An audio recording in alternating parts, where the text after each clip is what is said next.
Ok. Donc, ce que je vais faire, on va donc, vous voyez bien, je zoome. Ça va? Ou bien je zoome encore? Ça va? Ça va? Ok. Donc, rapidement, je ne vais pas utiliser TabScript ici, hein, ça sera juste plutôt Tailwind ici, c'est juste un truc basique. Est-ce que vous écoutez? Il n'y a pas de Java, de design, on va faire ici. Donc, rapidement, on va créer notre application React avec PNPM. Create, c'est ça, non? Vite, arrobas, la test, pause, slash.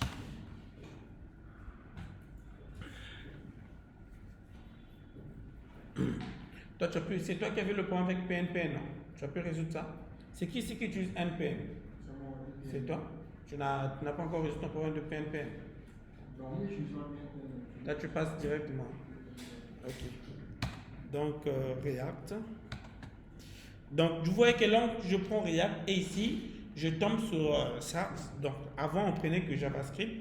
Mais là, cette fois-ci, je vais prendre TypeScript. C'est bon? Donc, je sélectionne TypeScript. Là, je demande qu'il puisse installer tout et va lancer.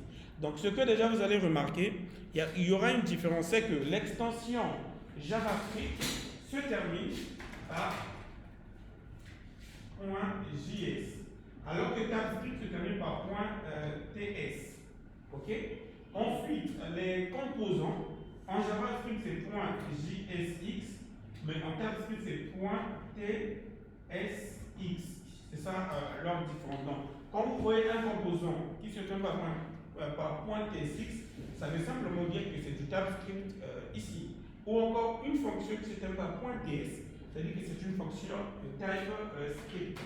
Est-ce que je me fais comprendre? Ça va? Ok.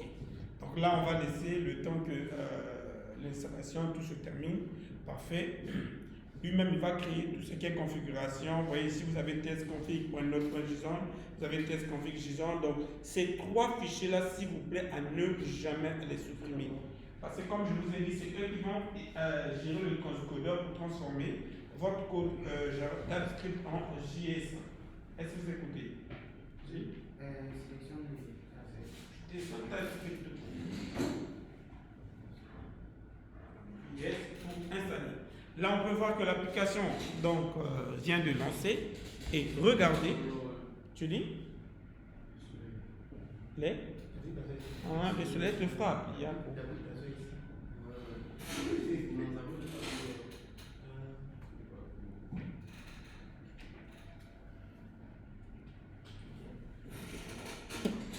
donc, vous voyez que là, je peux lancer donc notre appli. On peut voir, hein, regardez, wow, ils ont changé, c'est devenu plus joli. Hein. Donc, vous voyez que c'est très bon maintenant. Vite, vous êtes bon. Donc, ils ont changé. Qu'est-ce qu'il fallait dire? Excusez-moi.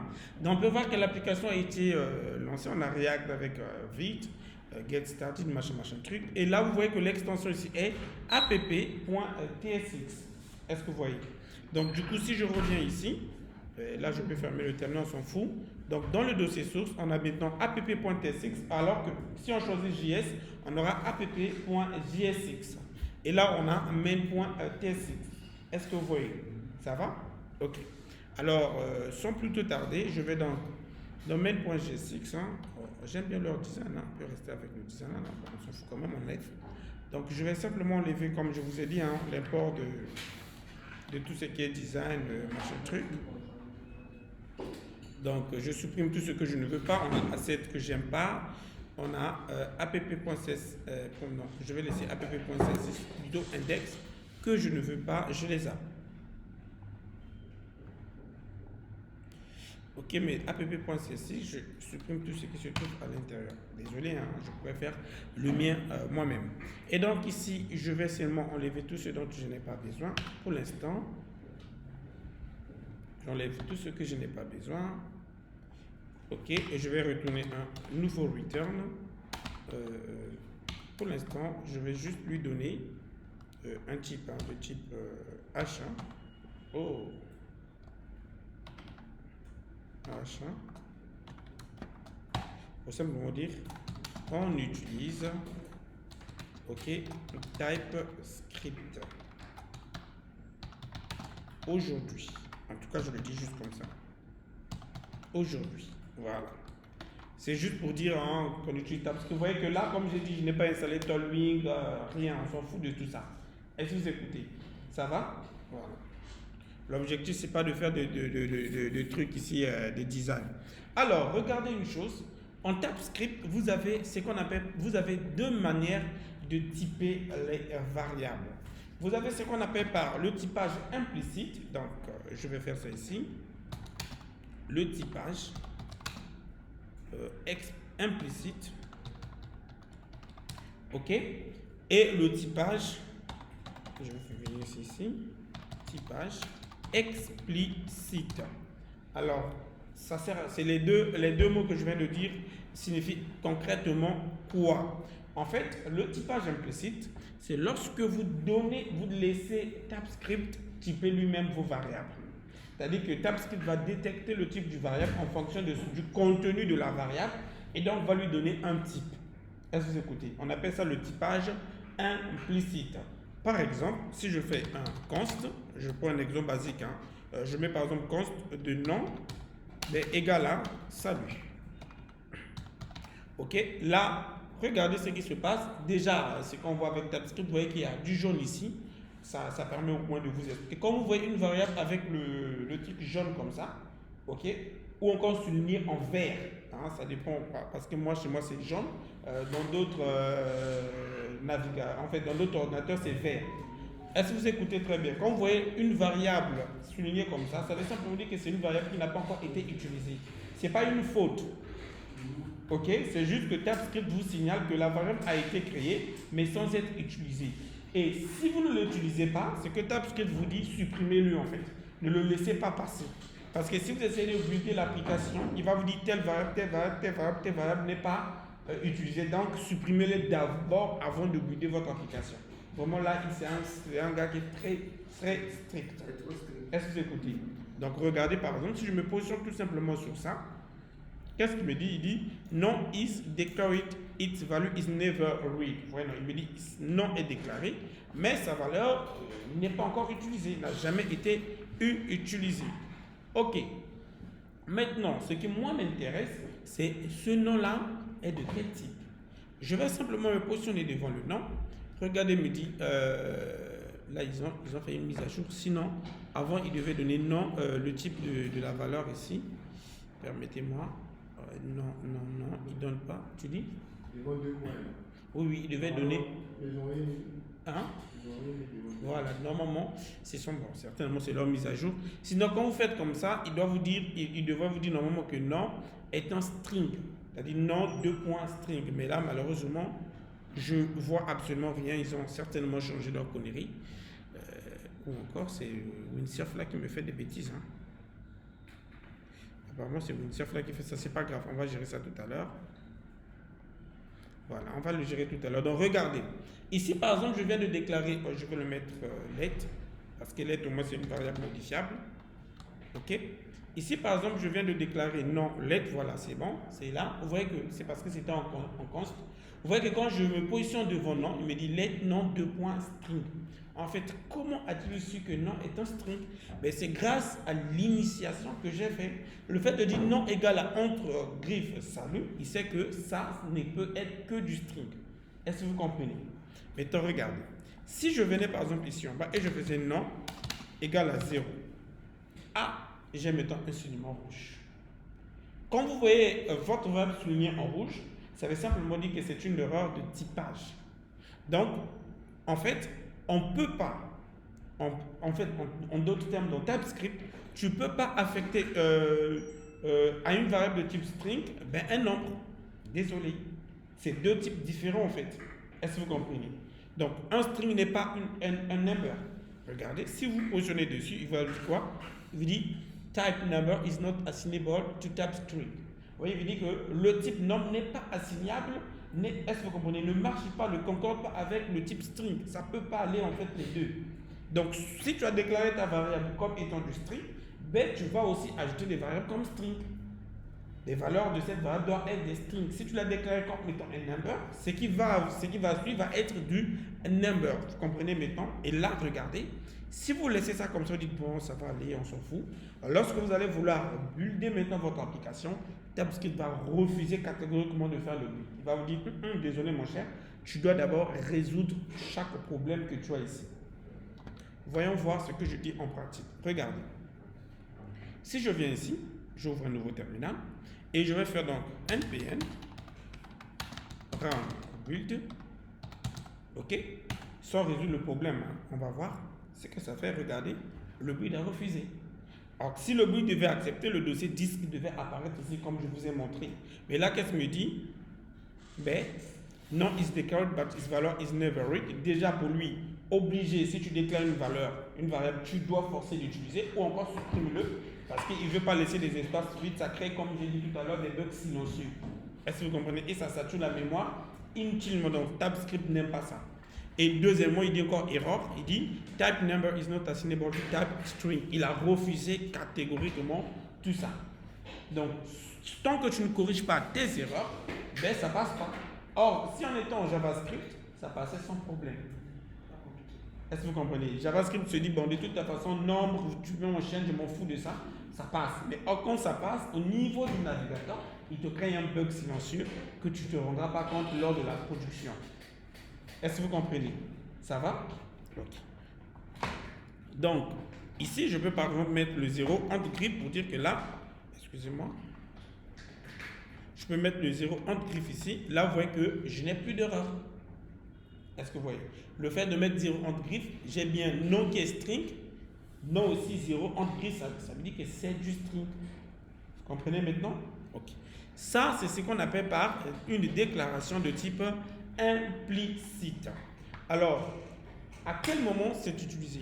Mettre une déclaration explicite, ben, c'est celui-ci. Par exemple, je vais faire let age.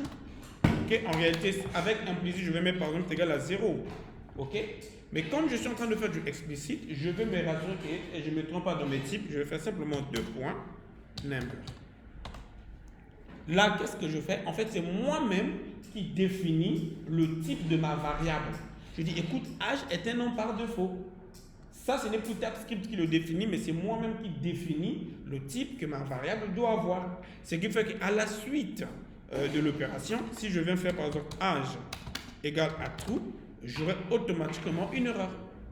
Pourquoi? Parce qu'il va dire, attends, mais tu as dit ici que âge est un nombre. Pourquoi ici âge devient un booléen? Il va le refuser automatiquement. Si je me positionne, regardez, vous dit type boolean, je ne sais pas comment on dit booléen en question, is not assignable to type number. Il le refuse catégoriquement. Comprenez là où TypeScript devient un peu intéressant. Donc, il est comme un vigilant que vous mettez devant votre porte pour surveiller tout ce que vous faites. Donc ça, c'est de la déclaration explicite. Donc déjà, je répète encore, vous avez 2 types de déclarations. Vous avez le typage implicite, où vous laissez à TypeScript lui-même en fonction de l'initiation de votre variable. Est-ce que vous écoutez? En fonction de l'initiation de votre variable, TypeScript va définir le type automatiquement. Et le typage explicite, c'est vous qui définissez le type à votre variable. Est-ce que ça va? Vous comprenez? Ok. Maintenant, à quel moment on utilise le type implicite et à quel moment on utilise le typage, excusez-moi, typage implicite et là c'est typage explicite. J'avais mal écrit. Ok. À quel moment on fait du typage implicite et à quel moment on fait du typage explicite? Alors, vous faites du typage implicite lorsque vous avez des variables de type string, boolean ou number. Donc, quand c'est des variables de type, donc je vais mettre ici en parenthèse, ok. Quand il s'agit, ok, de déclarer des strings, virgule, number ou boolean, ok, ou boolean, je ne sais pas quoi.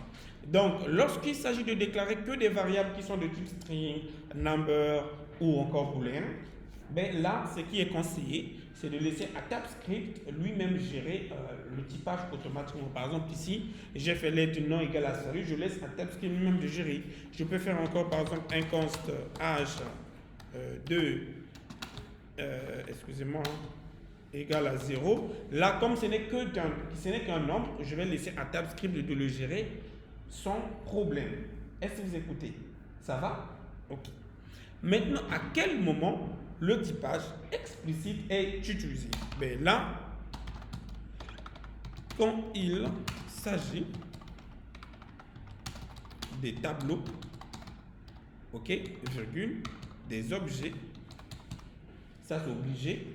Quand vous créez un objet, vous devrez donner le type de chaque propriété de l'objet, on va le voir tout à l'heure. Donc, quand vous créez aussi un tableau, vous devez donner le tableau va contenir les éléments de quel type. On va le voir dans les exemples tout à l'heure. Vous avez les tableaux, les objets, les fonctions avec paramètres. Ok, paramètres ont un sauté, non? Ok, vous avez les props. Est-ce que vous comprenez? Donc, quand il s'agit de déclarer les props, voilà, les hooks aussi, et etc. Voilà, donc en dehors, si c'est, est-ce que vous comprenez? Quand c'est des variables de type string, number ou booléen, le typage implicite. Mais quand vous sortez du cadre des strings, de ces trois que je vous ai donnés, le reste, ce que TabScript va vous exiger, c'est de pouvoir donner un type. Par exemple, je suis en train ici de créer un tableau. Est-ce que vous comprenez? Je vais faire simplement un fameux const, tableau, ok, par exemple, égal à vide comme ça. Alors, ici, vous voyez que je n'ai pas du rouge. Si je me positionne dessus, on me dit tableau 2.any. Any, c'est pour dire qu'il ne connaît pas le type d'élément qui va entrer dans ce tableau. Et ça, c'est très dangereux pour TabScript. En d'autres termes, TabScript n'aime pas le type any. Est-ce que vous écoutez? Je répète bien, TabScript n'aime pas ça. Il va le faire passer. Mais sauf que, quand vous allez commencer à mettre des éléments à l'intérieur, il va dire, désolé, je commence à mélanger les choses dans ce tableau, je ne suis pas du tout d'accord. En fait, pour TabScript, tu dois préciser quel type d'élément ce tableau va contenir. Par exemple, je peux dire tableau, string. Qu'est-ce que je lui dis? En fait, le fait... qu'est-ce que j'ai fait? Oui, c'est ça. Bon, ça va aller. Pourquoi ça fait ça? Ah non, je dois écrire. Par exemple, salut d'abord à l'intérieur. Excusez-moi, je vais vérifier quelque chose. Ils ont changé, c'est pourquoi? Oui, c'est comme ça, non? Il y a quoi un vecteur? Ah oui, oui, excusez-moi, c'est moi qui ai fait une bêtise. Donc, ici, je dis par exemple string, mais string avec, string avec 2 crochets comme ça. En fait, ça veut dire quoi? Là, ça commence à changer. En fait, je suis en train de dire, ce tableau, est-ce que vous comprenez, va attendre des éléments de type string. Pourquoi à côté de string, j'ai encore mis un tableau? C'est pour ça, encore des crochets. C'est pour ça que je vous dis que c'est un tableau de type string en fait. Et là, par défaut, c'est encore vide. Donc, les 2 crochets à côté du type ici, ça représente, ça veut dire que c'est un tableau qui attend les éléments de type string. Est-ce que vous comprenez? Mais par défaut, c'est encore vide. Là, regardez, si je me positionne sur le tableau, maintenant, vous avez quoi? Tableau de point string. Je vous montre maintenant les éléments qui vont attendre. Maintenant, regardez la magie. Si je venais ici et que je faisais maintenant tableau, point push, un exemple, j'essaie d'ajouter un élément dans ce tableau, ça on a déjà vu avec vous aussi. On avait dit que pour ajouter un élément dans un tableau, on utilise la méthode push. Ça va? Ok. Là, si je mettais égal à 0, regardez, souligné. Mon 0 a été souligné, vous voyez, non? En rouge. Ça va, vous voyez très bien? Ou bien je zoome encore? Ça va?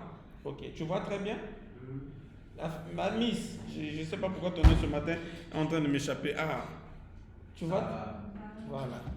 Tu vois que là, regardez, là maintenant si je me positionne sur les 0 ici, regardez, il me dit quoi? Argument of type number is not assignable to parameter of type string. Il a refusé que 17 arguments que toi tu essaies d'ajouter n'est pas assignable. En fait, en d'autres termes, il dit le tableau attend que des chaînes de caractères. Toi, tu veux m'insérer, tu veux insérer un nombre ici, alors que plus haut, tu as déclaré que ton tableau attend que des chaînes de caractères. Il a refusé catégoriquement. Est-ce que vous comprenez? Oui. Et que là, avec le type explicite, on va signifier toujours. Oui, le type d'élément que votre tableau attend. Malheureusement, c'est comme ça. Je vais te montrer. Exact. Là, par exemple, si je viens maintenant mettre salut, ben, j'ai plus d'erreur. Pourquoi? Parce que c'est bel et bien un argument valide. C'est une chaîne de caractères. Est-ce que vous comprenez maintenant? Ça va? Je ne sais pas si vous comprenez. Est-ce que ça va? Okay. Maintenant, là, c'était un exemple très simple.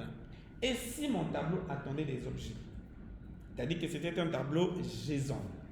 Par exemple, je vais créer ici un tableau de type liste, comment vous appelez ça? Liste des tâches, qui va avoir l'identité de la tâche en question, son statut, la date, par exemple, de deadline, etc. C'est-à-dire qu'il y a plusieurs procédés, un objet. Que faire ici? Est-ce que je dois faire ici object et puis ajouter les éléments ici? Ou comment faire? Alors, c'est ici que TypeScript devient le plus intéressant. En fait, tout ce qu'on a fait là-haut, tout ça, c'est très bien. Mais sauf que TypeScript, lui, ce qui fait sa plus force, c'est la gestion des tableaux de type JSON.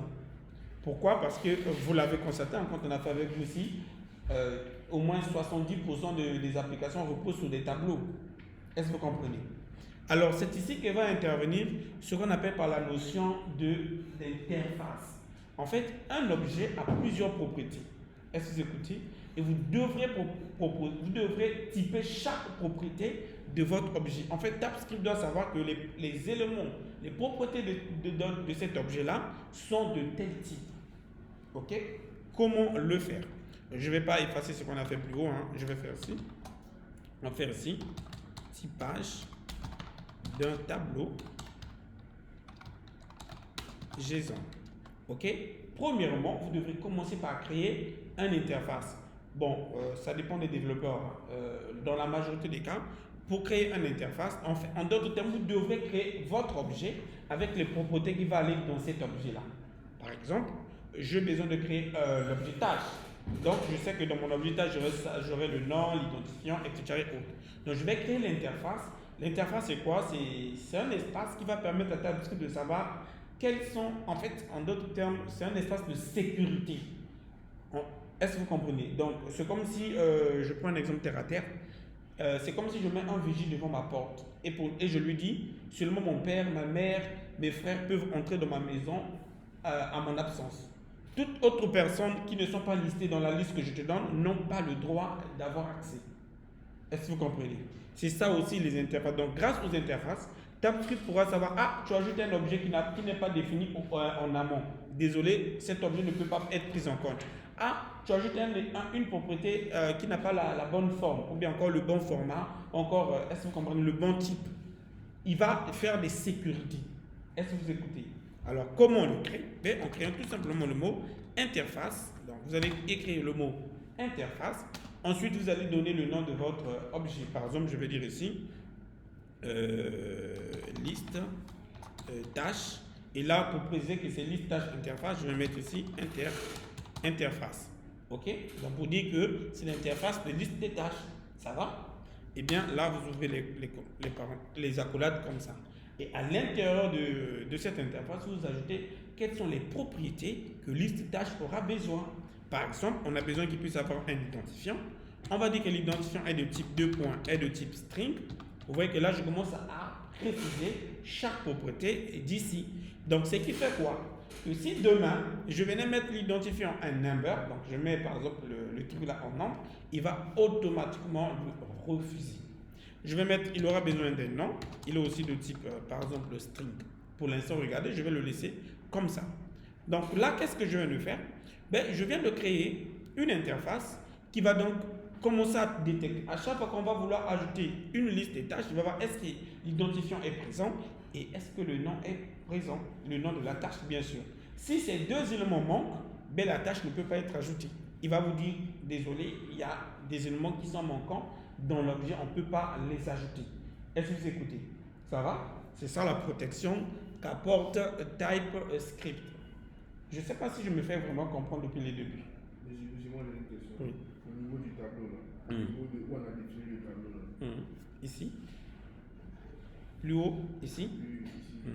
Et je disais pour savoir si, souvent, bon, ce que moi j'ai déjà fait, quand je définis le tableau comme ça, je mets string et puis si le tableau doit contenir plusieurs types d'éléments, je mets string, je mets où. Oui, ça c'est, on va y revenir. Quand par exemple vous avez plusieurs, comment vous appelez ça, plusieurs éléments à mettre en place. Ok, ça on va y revenir. Ok, est-ce que vous écoutez d'abord ça? Donc là maintenant regardez, je vais créer ici donc un tableau pour gérer la liste des tâches. Je vais dire ici const. Je vais créer par exemple un tableau de type const. Est-ce que vous voyez? Non, je vais dire ici tableau tâche. Mais on va dire 2 points. Il faut le typer. Je vous ai dit ici que quand vous créez un tableau, obligatoire, vous devez lui donner, en fait, vous devez lui dire quels sont les types d'éléments que le tableau attend. Mais sauf que ici, notre tableau attend les objets. Est-ce que vous comprenez? Et ces objets, on a créé son interface. Donc, on a dit que l'interface, il y a l'identifiant et le nom. En d'autres termes, on va dire ici que notre tableau a pour type liste, tâche, interface, mais qui est un tableau. Et donc, 2 points. Par défaut, c'est un tableau vide. Ah, et là, c'est égal maintenant. Par défaut, c'est un tableau vide. En fait, qu'est-ce que je viens de lui dire? Je lui dis ceci, tableau tâche ne peut que contenir des éléments qui se trouvent dans liste intervalle ici. Est-ce que vous comprenez? Liste des tâches, interface. Donc, en d'autres termes, quand je vais ajouter un élément dans ce tableau, il va vérifier est-ce que l'élément en question a un identifiant et l'identifiant qui a été ajouté est de quel type? Est-ce que l'élément en question a un nom et le nom qui a été ajouté est de quel type? Donc, tant que l'objet ajouté ne concorde pas aux éléments déclarés dans l'interface, c'est erreur. Ça va? Vous comprenez? Par exemple, on va prendre un exemple basique. Je lis ici par exemple tableau tâche, point push. Regardez. Donc, comme c'est un objet, là, je peux ouvrir les accolades parce que c'est un objet, bien sûr. Ça va? Là, je vais lui donner un identifiant.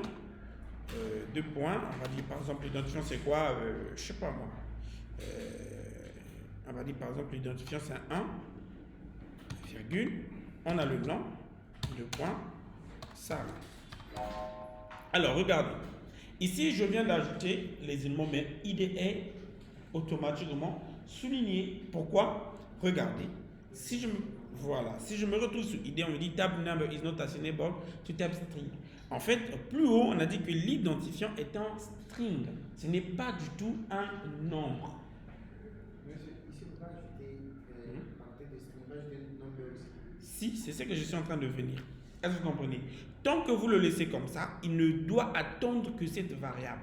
Mais or qu'il s'avère que lorsque vous faites dans une base de données, vous pouvez déclarer les ID comme, par exemple, si vous faites des bases de données de type SQL, les identifiants sont déclarés comme string, plutôt comme number.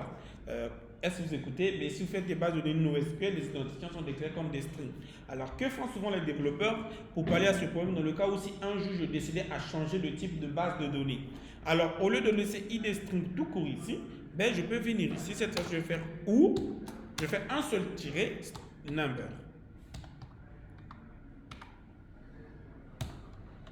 En fait, le fait de faire ça, je dis, l'identifiant peut prendre un string ou encore un nombre. Et là, vous voyez que je n'ai plus d'erreur corrigée. Je n'ai plus de soulignement. Est-ce que vous voyez? Donc, attention, le ou ici, c'est un seul tiré parce que c'est le typage. C'est différent de if ou. Là, c'est 2 tirés. Est-ce que vous écoutez? Ici, c'est un seul tiré. Donc, ici, en fait, ça veut dire ID est soit un string, dans une chaîne de caractères, soit un nombre. C'est tout. Est-ce que vous écoutez?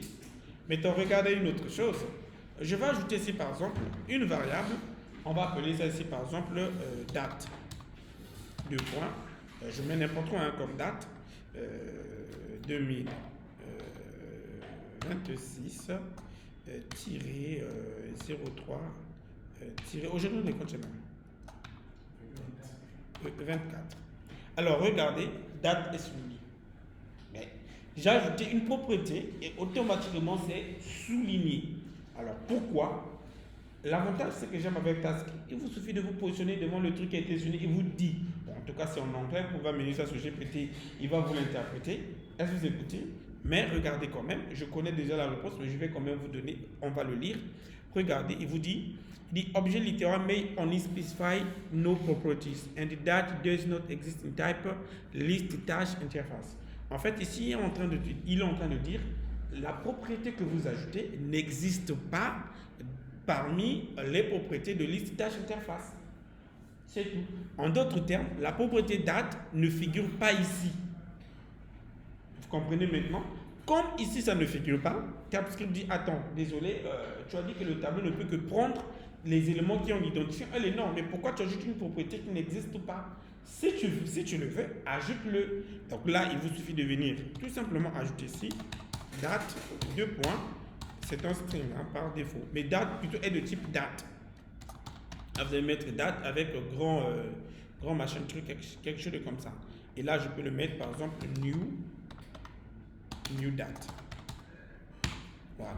Hein, je dis il est de type date, donc il va prendre new date. Alors, et si j'ajoutais une propriété obsolète? Imaginez ici, on a dit que dans notre interface, l'identifiant est obligé. Ok? Est-ce que vous écoutez? Donc, tout ce que j'ai mis ici, ça veut dire que c'est obligatoire. C'est-à-dire quand on ajoute l'élément, quand on va faire table.push, tout ça est obligé d'être là. S'il y a quelque chose qui manque, par exemple, j'enlève ici, automatiquement, il y a une erreur. Regardez, si je me positionne, il vous dit quoi? Argument au type non-string data is not assignable to type paramètre. Il dit property ID is missing in type. Il me dit que la propriété ID est manquante, est absent carrément dans le typage. Pourquoi? Parce que plus haut, c'est obligé, ça doit exister. Est-ce que vous écoutez? Mais or, il s'avère que dans une application, ben, il peut arriver que, ici par exemple, on est en train d'ajouter un élément. Ok? C'est normal, on va faire l'idée. Et si on veut récupérer l'élément en question, on n'est pas obligé de récupérer l'identifiant par exemple. Ou encore, pendant la création de l'élément, l'identifiant par exemple, la base, je viens de le créer automatiquement. Donc ce que nous on va envoyer au niveau du serveur, c'est juste le nom et la date et non l'identifiant parce que ça sera créé automatiquement. Est-ce que vous écoutez? Mais or qu'il s'avère que TypeScript me dit que je dois l'ajouter forcé. Alors comment dire à TypeScript, écoute s'il te plaît, ne m'oblige pas quelque chose. Ok? En fait, TypeScript laisse la possibilité de rendre une propriété d'un objet optionnel. Ça veut dire que vous pouvez ou ne pas le mettre. Et je ne sais pas si je me fais comprendre. Je dis ceci. TypeScript a cette possibilité de rendre un élément optionnel. C'est-à-dire, je peux ou ne pas avoir cet objet, est-ce que vous comprenez, chez moi en fait. En fait, je peux ou ne pas l'ajouter. Alors, comment rendre un objet optionnel? Mais il vous suffit de faire dans IDC, point d'interrogation. En fait, au niveau, lorsque vous déclarez votre interface, vous faites ID, point d'interrogation. D'autres termes, ça veut dire que cette propriété est optionnelle. Ça peut ou ne pas exister. C'est tout. Alors là, ça devient chiant. Ça devient compliqué, TypeScript. C'est facile, non? Il peut juste être strict. Tu dis? Il peut juste être des codes trop stricts. Voilà. Donc, du coup, ici, vous voyez que si on veut créer un objet, premièrement, on crée son interface. Ensuite, on peut maintenant l'ajouter dans où on veut, on peut le créer où on veut. Ça va? Ça, c'est le mode avec interface. Maintenant, il y a des développeurs qui n'aiment pas le mot interface. En tout cas, le mot interface est le plus populaire, ça, je dois vous le dire. Mais il y a des développeurs qui n'aiment pas le mot interface. Donc, du coup, TypeScript s'est dit, bon, écoute, si toi, tu n'aimes pas le mot interface, peut-être que ça t'embrouille. Est-ce que vous comprenez? Là, tu peux utiliser donc le mot type tout court. Et là, tu définis le nom du type, on va dire ici, tâche type. OK? Et là, vous allez mettre égal. Et là, vous ouvrez les accolades comme ça. Et on va reprendre tout ce qu'on a eu à mettre ici. Copie. Coller. Ah, il y a I qui a sauté. Donc, est-ce que vous comprenez ce que je viens de faire? Donc, il y a des développeurs qui n'aiment pas le mot interface et préfèrent dire type pour savoir que c'est vraiment le type. Est-ce que vous comprenez? Ça va? Mais le mot interface, c'est le plus populaire quand même qu'on utilise. Hein? Est-ce que vous comprenez? Donc, quelqu'un qui écrit type, tâche, type égal. Attention, la différence. Hein? Quand vous déclarez le typage avec le mot type, ici, ça doit avoir égal. OK? Mais lorsque vous le faites avec interface, il n'y a pas égal ici. C'est ça la seule différence. Ça va? Mais les deux font la même chose. Donc, ici, je déclare le type. Ici aussi, je déclare les types. Est-ce que vous comprenez? C'est la même chose. Ça va? Est-ce que ça va? Ok. Qui n'a pas compris? Oui. Juste revenir sur l'interface Ok. Concernant les développeurs qui n'aiment pas l'interface, comment ils utilisent ça? C'est ce que je dis. Ceux qui n'aiment pas le mot interface disent type. Ensuite, tu donnes le typage en question, comme j'ai mis ici. Voilà, je dis ici par exemple type et je donne mon type. Je dis tâche type égale, je mets les propriétés que le type va avoir. Ce qui fait que ici, au lieu d'utiliser liste de tâches interface, je vais juste dire tâche type. C'est tout en fait. Pour dire que ce tableau va avoir besoin de ces éléments de son. Est-ce que vous comprenez? C'est un objet de type tâche type. Voilà. Au lieu de dire interface, est-ce que vous comprenez? Ben, je peux dire directement tâche type de tâche type. En tout cas, les deux font la même chose. Est-ce que ça va? Qui n'a pas compris? Et pose la question avant qu'on avance. Qui n'a pas compris? Qui n'a pas compris? Mon cher, tu as compris? Tu as compris?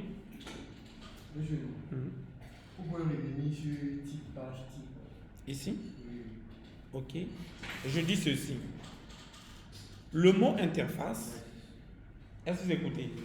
Je précise bien, le mot interface et le mot type, en fait, interface c'est le synonyme de type. Il faut que je dise ça comme ça. Ça va? Les développeurs, en fait, il y a des développeurs qui aiment bien le mot interface. Ok, donc, du coup, je suis en train de vouloir créer le typage.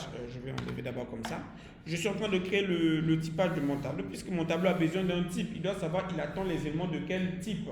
Et comme c'est un objet qui est un tableau de type JSON, je dois lui donner un type. Donc, ce que d'autres développeurs font, ils utilisent le mot interface. Ok, ensuite, ils créent l'objet ici. Donc, le typage de l'objet, je vais appeler ça ici tâche interface.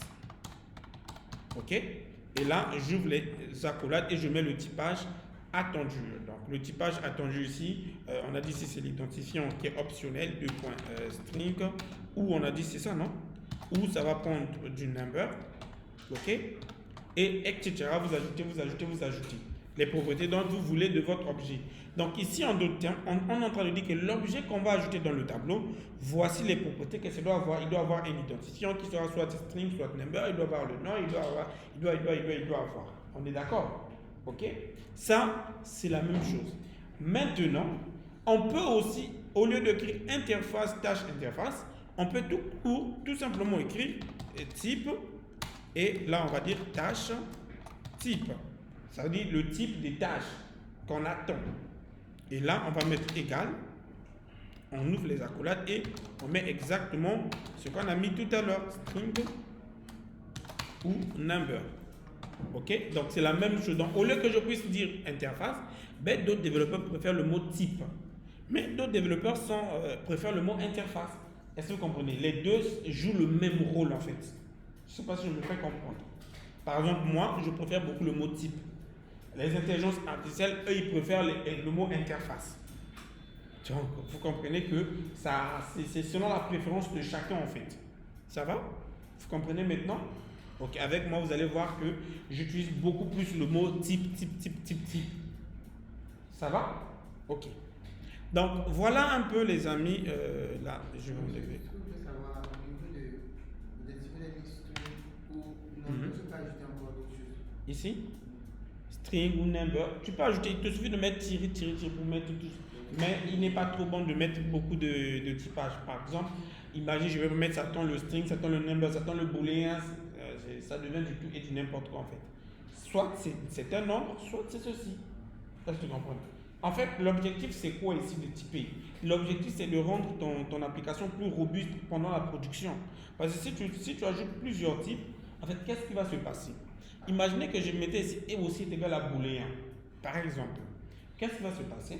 Si un jour, un pirate a accès à mon truc, ben, il peut m'envoyer un identifiant qui ne respecte pas le type ici en fait. Par exemple, il peut m'envoyer un code avec une variable de type booléen par exemple. Et là, c'est pas bon. Est-ce que vous comprenez? Là, du tout, c'est pas du tout bon. C'est pourquoi TypeScript n'aime pas le type any de tout à l'heure que vous avez vu en haut là-bas. Pourquoi? Quand un tableau a un type any, en d'autres termes, ça veut dire que ce tableau attend n'importe quel type d'objet, n'importe quel type d'élément. Et là, les pirates profitent derrière pour vous injecter de tout et du n'importe quoi. Est-ce que vous comprenez? Parce qu'un pirate peut injecter, le tableau là attend n'importe quoi. Donc je peux injecter du code JavaScript pour faire par exemple des opérations par force brute, des injections XL, etc. et autres. En termes de sécurité, ce n'est pas du tout bon. C'est pourquoi TypeScript veut vous rassurer que votre application est très sécurisée. Non seulement côté production, vous n'aurez pas des problèmes de bug navigateur, mais aussi côté sécurité approfondie. Est-ce que vous écoutez? C'est-à-dire chaque variable est bien typée. Ça va? Vous comprenez? Ok. Bon, tout à l'heure, on a fait des exemples que sur des variables normales. Et si maintenant je voulais créer mon tableau de façon à ce que le use effect, avec un use state, c'est-à-dire un tableau d'état, comment je vais typer ce tableau d'état? Alors, déjà, si ici dans le typage implicite c'est une variable d'état, ben, il me suffit de faire un const. Par exemple, là, je vais appeler ça ici ma variable. Ok, virgule, set ma variable. C'est ça, non? Ok.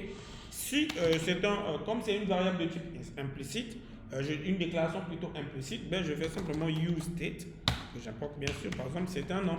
Là, je m'en fous. Est-ce que vous comprenez? TypeScript, si je me positionne ici, il va vous dire ma variable est de type string. Puisque je l'ai déclaré comme ça, avec les entre-guillemets ici, il sait que c'est du string. Et si c'était un tableau, donc on revient sur le tableau de tout à l'heure. Donc ici, permettez-moi de ramener d'abord les propriétés. Voilà, de ramener les propriétés. On avait le nom, c'est ça, non? Qui est de type string. Et on a date. On a dit qui est de type date. Ok. Alors, je disais, si maintenant, je vais donc, au lieu de créer un tableau comme ça, mais c'est un tableau qui va prendre du use state. Là, c'est un tableau comme ça. Vous vous rappelez, quand vous créez un tableau de genre comme ça, vous ne pouvez plus faire sa modification en React. À moins que vous l'encapsulez dans dans une fonction à part. OK? Maintenant, si je veux donc créer un tableau avec le useState, ben là, il me suffira de faire dans const. Je vais essayer ici tableau. Tab tâche, par exemple, là. C'est juste pour. Est-ce que vous comprenez? Virgule, set tab tâche. Là, je vais mettre un petit t. Ok, là, je fais égal à quoi? Attention, ici, vous n'allez pas faire deux points et puis vous mettez le type. Non, désolé. Quand vous utilisez une variable d'état, ça fait est égal à useState. Ok, et là, vous ouvrez les chevrons. Là, vous devrez ouvrir les chevrons comme ça. Et là, maintenant, vous donnez le type de cet élément. Là, on va dire, il est de type quoi? Il est de type tâche type. Et c'est un tableau. Et là, maintenant, on peut dire en parenthèse, tableau vide. Voilà comment est-ce que vous déclarez le typage dans un useState. Donc, vous écrivez d'abord useState, ensuite vous ouvrez les chevrons et vous mettez le typage. Je rappelle encore que les crochets, c'est les crochets, non? Voilà. C'est les crochets? En tout cas, vous comprenez. Non, ça, c'est les crochets. Voilà. C'est le français, vous comprenez. Que les crochets que j'ai mis ici, c'est pour simplement dire que tâche type est un tableau. Est-ce que vous comprenez? Mais qui attend les propriétés? Si vous regardez, quand je me positionne, on vous dit quoi? On vous montre les propriétés qu'attend ce tableau. Et par défaut, c'est un tableau vide.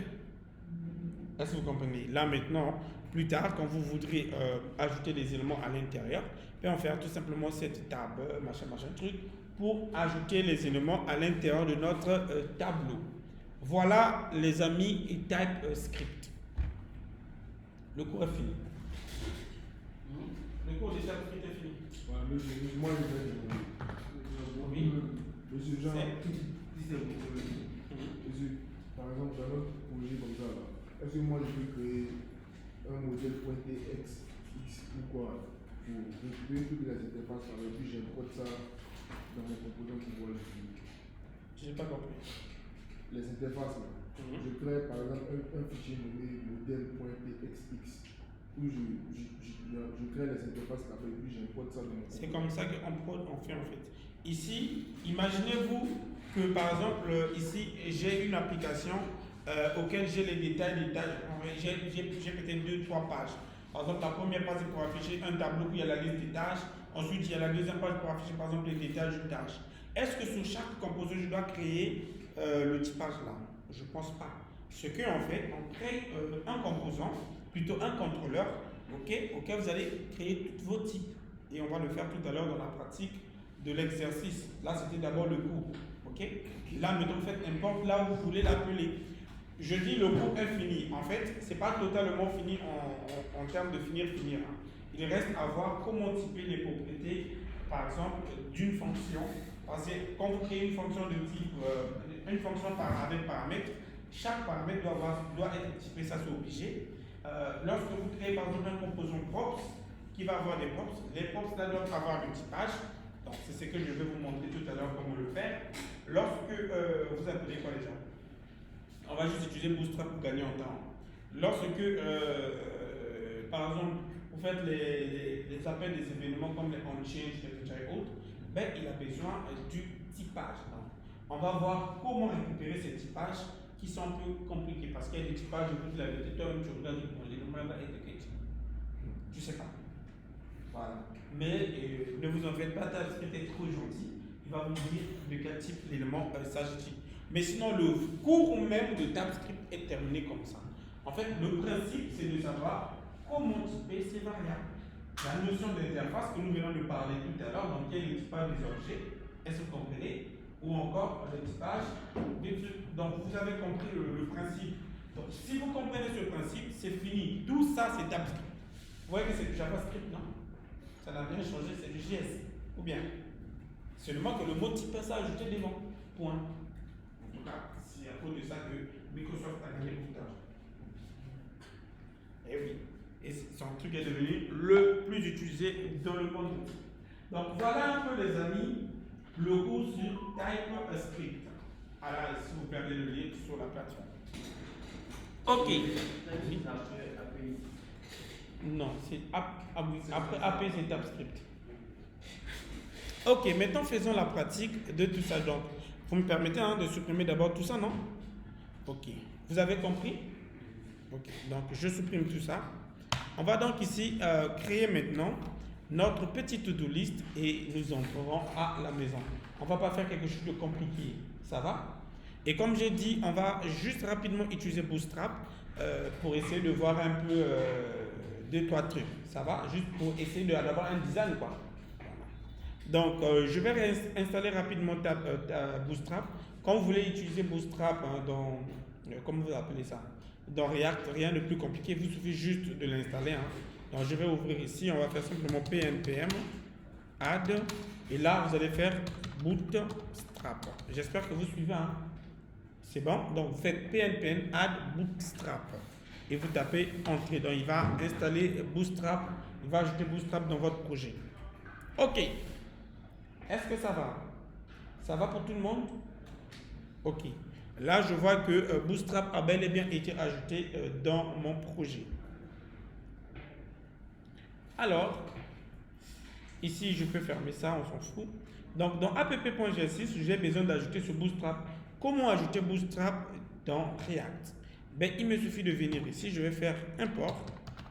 Ok, j'ouvre ici, je vais faire bootstrap / dist / css / pourquoi tu le soulignes comme ça? Attendez, je vais voir ça dans notre module ici. Pourquoi il y a un problème avec lui, quoi?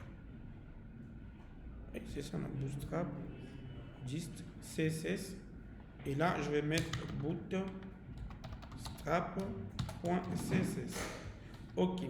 Et puis je vais aussi importer, je vais aussi importer son JS. Donc de import, cette fois-ci de bootstrap / dist.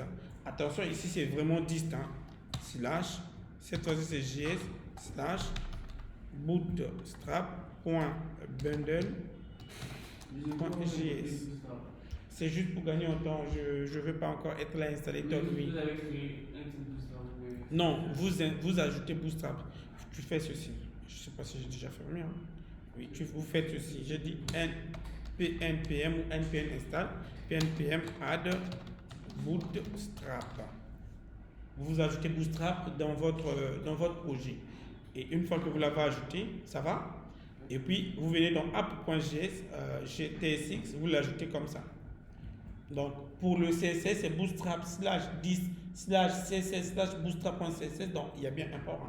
Ensuite, vous avez bootstrap dist js bootstrap.bundle.js pour le JavaScript. Ça va?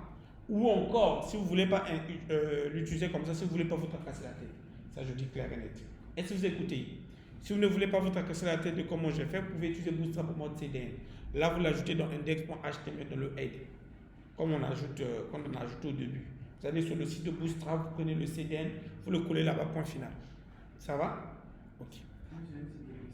Tu dis? En tout cas, je ne gère pas ça. C'est bon. Ok, donc ici, j'ai ajouté ici notre truc. Je vais juste mettre une petite div ici. Avec pour classe name, je suis sur Bootstrap. Hein. Je vais mettre PY peut-être de 5. Je ne sais pas moi. Avec un PX peut-être de 5 aussi pour ne pas qu'elle soit trop collée à l'écran. Et là, fin div. On utilise Bootstrap. Donc on peut voir maintenant que là, vous voyez que Bootstrap fonctionne maintenant très bien. Donc l'objectif ici, c'est quoi? Mon objectif, c'est de créer une mini to-do list. Donc là, on va juste voir comment ajouter les... Est-ce que vous écoutez? Comment est-ce qu'on va ajouter les trucs? Et non, on ne va pas créer to-do list, plutôt on va créer ici une mini shop. C'est-à-dire qu'on va avoir la première page, va nous permettre d'ajouter des shops, de voir la liste des shops. Et si on clique sur détails, ça va nous emmener sur la page détails pour voir les détails de l'élément. Ça va? Mais je ne vais pas utiliser la base de données ici, hein, s'il vous plaît, pour quand même pour garder la notion, pour ne pas que vous puissiez oublier. On va utiliser une DB ici de type JSON. Donc je vais créer le dossier, bon, juste un fichier db.json à la racine du projet. Est-ce que vous suivez? Ça va? Ok. Je crée juste un db JSON hein, avec le mot produit. Avec une collection produit tout court. On n'a pas besoin de beaucoup de trucs ici. Ça sera juste collection produit. Et par défaut, notre collection est encore vide. On n'a pas encore de produits. OK? Ça va? Donc, par défaut, on va dire que la collection est vide. Donc, ça sera à nous-mêmes de pouvoir ajouter ici les produits au fur et à mesure dans un bouton ajouter le produit qui va afficher un modal, machin, truc et autres. Est-ce que ça va? Ok. Alors, je vais donc rapidement, sans plus tarder, ouvrir donc JSON de serveur pour lancer le terminal, en fait, pour lancer la DB. Donc, JSON tiré. Là, je vais un peu plus vite parce que c'est des choses qu'on a déjà vues avec vous. Hein. OK? Voilà. ./db.json. Et je valide. Voilà, on peut voir que j'ai mon endpoint sur le port 3000 qui a été lancé. Et comme je vous ai dit la dernière fois, étant donné que j'ai donc le serveur, je vais donc créer ici notre fichier .inf pour pouvoir récupérer l'URL du serveur. Ça va? Ok, donc on a ici serveur URL. Mais attention, on avait dit que pour créer ici, on appelle ça comment? Ça commence par le mot vide. C'est ça, non? Hein? Les variables d'environnement ici dans React. Vous avez déjà oublié. Hein? Vide, barre, serveur, URL. Vous avez déjà oublié, c'est bien. Donc http //localhost, c'est ça, non? Je vois ici, j'ai ouvert ça sur le port 3000. Et puis si demain je change de port, il me suffira juste de venir changer le port d'ici. Et puis c'est fini. Ça va? Ok.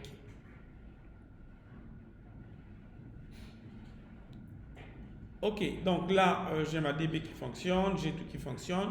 Maintenant, ce que j'ai besoin ici, je vais juste rapidement dire à l'intelligence artificielle de nous générer un tableau avec un bouton, machin, truc. Vraiment, en tout cas, j'ai pas trop envie de beaucoup écrire. Hein. Donc, on va simplement dire ici, gestion de produits.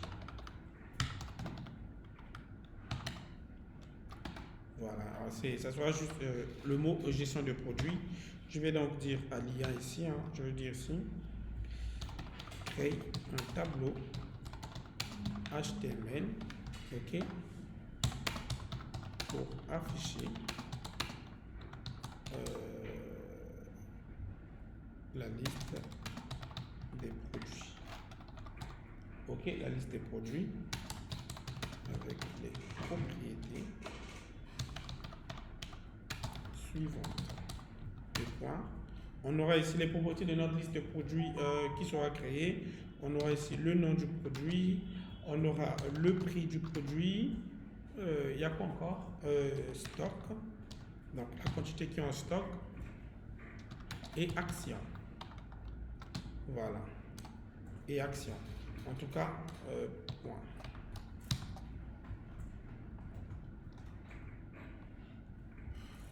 Ok.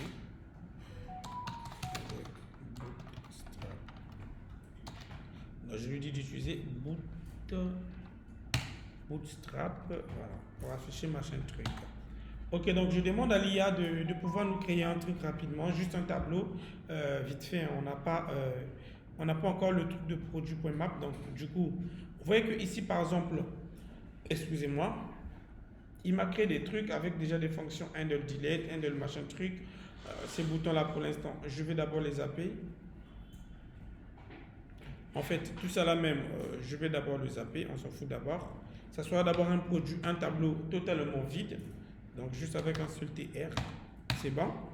Avec un TD, ça prendra 1, 2, 3, 4. Qui aura ici un call span de 4. Et on va dire ici, aucun produit pour l'instant. Voilà, c'est juste pour afficher comme ça. Et puis on va aller petit à petit pour pouvoir remplir ce tableau. Est-ce que vous écoutez?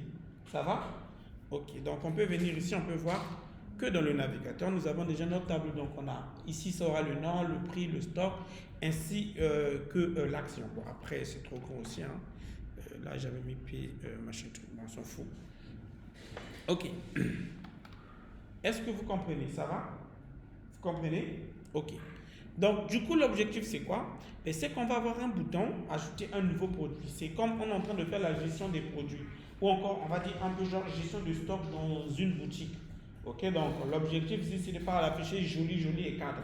C'est juste de savoir qu'on a par exemple tel produit, le prix du produit, ça va, c'est tant, le stock qu'on a, c'est tant, et l'action, ça sera soit modifier le produit, supprimer, ou encore voir les détails du produit sur une autre page.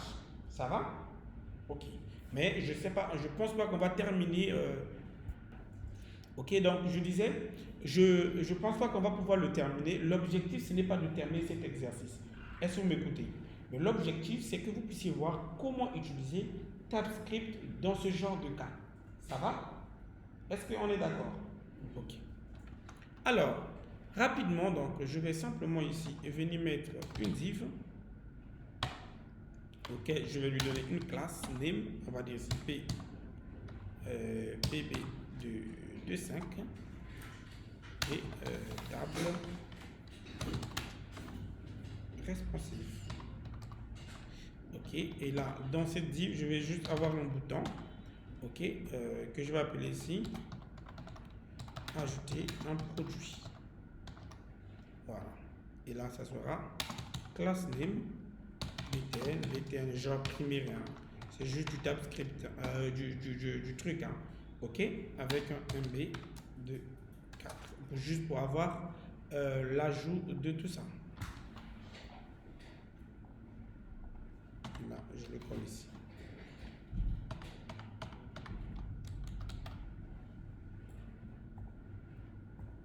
Okay. Tu dis?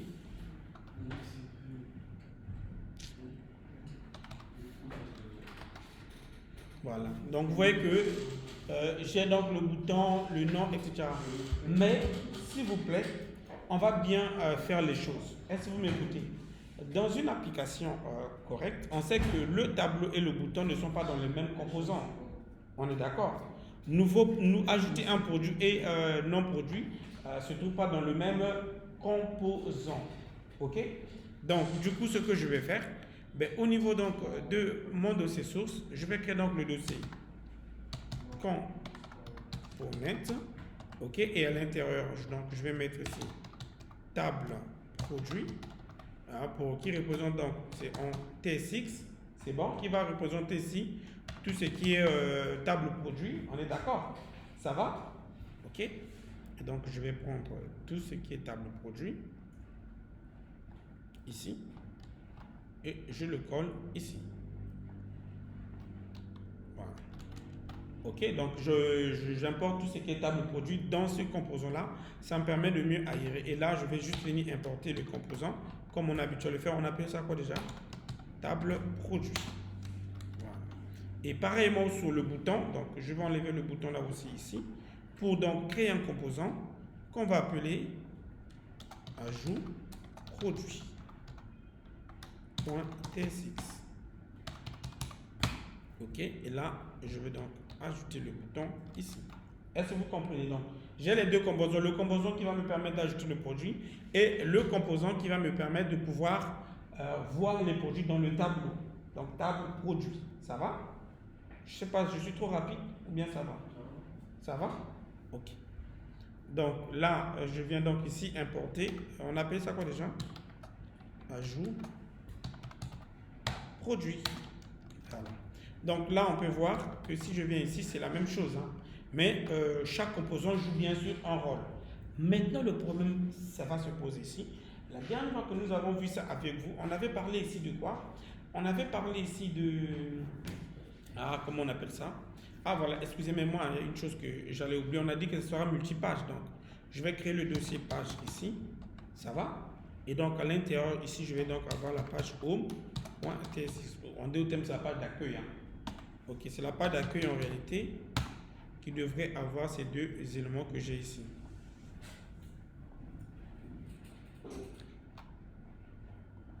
Excusez-moi.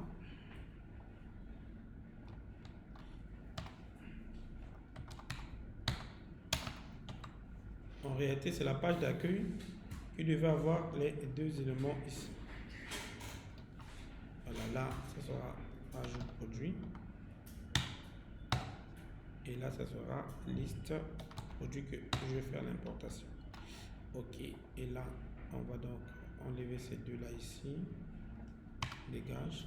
Et là, on a bien notre fameux return.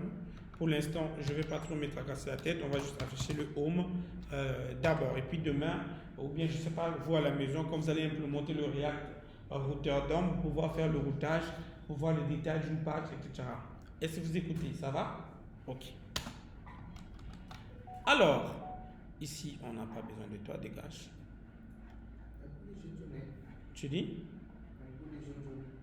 Oui, oui, ça c'est juste parce que c'est pas encore utilisé. Je vous ai dit quand c'est jaune comme ça, c'est-à-dire que c'est pas encore utilisé. C'est quand c'est rouge que c'est une erreur. Ça va? Ok, alors ici, les amis, ce que nous donc on veut, ok, donc là on peut fermer, ce que nous on veut, c'est que dans ajout produit ici, on ajoute des produits et ces produits viennent afficher dans table produit. Alors qu'est-ce qu'on est censé faire? Mais il faut qu'on crée donc déjà un tableau JavaScript qui va récupérer les produits. C'est pas ça? On aura dans notre tableau qui va aller récupérer les produits. Ensuite, on aura les fonctions auxquelles on ira dans la DB, etc. et autres pour avoir ces produits. Donc là aussi rapidement, sans plutôt tarder, je vais donc créer un modal. Donc je vais aller sur Get Bootstrap pour récupérer le modal. Je ne vais pas trop traîner rapidement. Get Bootstrap, doc. On va chercher modal ici pour ne pas traîner. Voilà, on peut voir que nous avons des exemples de modal. Quand on clique, on a des exemples de modal. Donc je vais faire du copier-coller rapidement. Ça va? Je vais juste prendre tout ça comme exemple. Et là, je le code ici. Voilà. Déjà, tout ce qui est classe doit être remplacé par le mot class name. Ça, c'est obligé. Donc, je vais faire ça rapidement. Là, je dis, tu auras class name égal. Et puis, je fais replace all pour qu'il ça remplace partout où il y a class name ici. Et la tab index, en fait, c'est juste mettre un grand i. C'est les contraintes de Bootstrap qui est comme ça. En fait, là, c'est des contraintes de Bootstrap. Vous n'êtes pas obligé de vous tracasser la tête. Et tous les commentaires, là, je vous avais déjà montré que ces commentaires ne passent pas comme ça avec votre truc, comment vous appelez? Avec React. En React, c'est les entre, vous connaissez, non? Ok, donc là, je supprime ça. Et là, on va simplement dire ajouter un produit. Et là, on va simplement dire indique 4.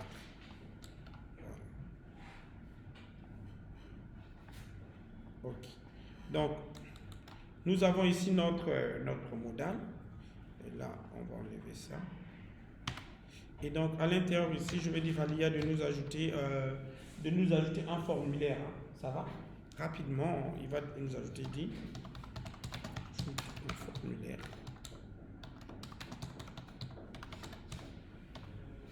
D'ajout produit. OK. Qui a les champs suivants. Deux points. On aura ici nom, prix, stock. Et quoi déjà? Non, action là, c'est dans l'autre. On a le nom, prix, stock, bon, description. Voilà. Et date, ajout.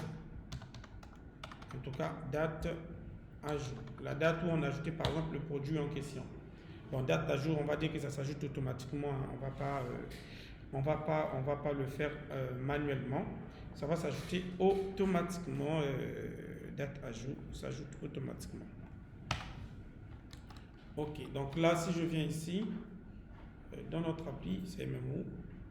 Ok, si je clique sur ici, on peut voir que nous avons ce petit modal, nom, prix, et puis stock et la description du produit. Et puis, si vous voulez aller un peu plus loin, vous pouvez ajouter l'image, etc. On s'en fout. Un peu de ça dans cet exercice. Ok, excusez-moi. Ok. Alors, pour pouvoir donc ajouter notre produit, on voit qu'on a besoin du nom, du prix, de la quantité de stock ainsi que de la description. Qu'est-ce qu'on est censé faire? Ben, on a besoin donc de quoi? On a besoin d'un tableau qui va avoir tous ces éléments-là. Le nom du produit, est-ce qu'on est d'accord? Le prix, la quantité qui sera en stock ainsi que la description du produit. Donc, ces 4 éléments.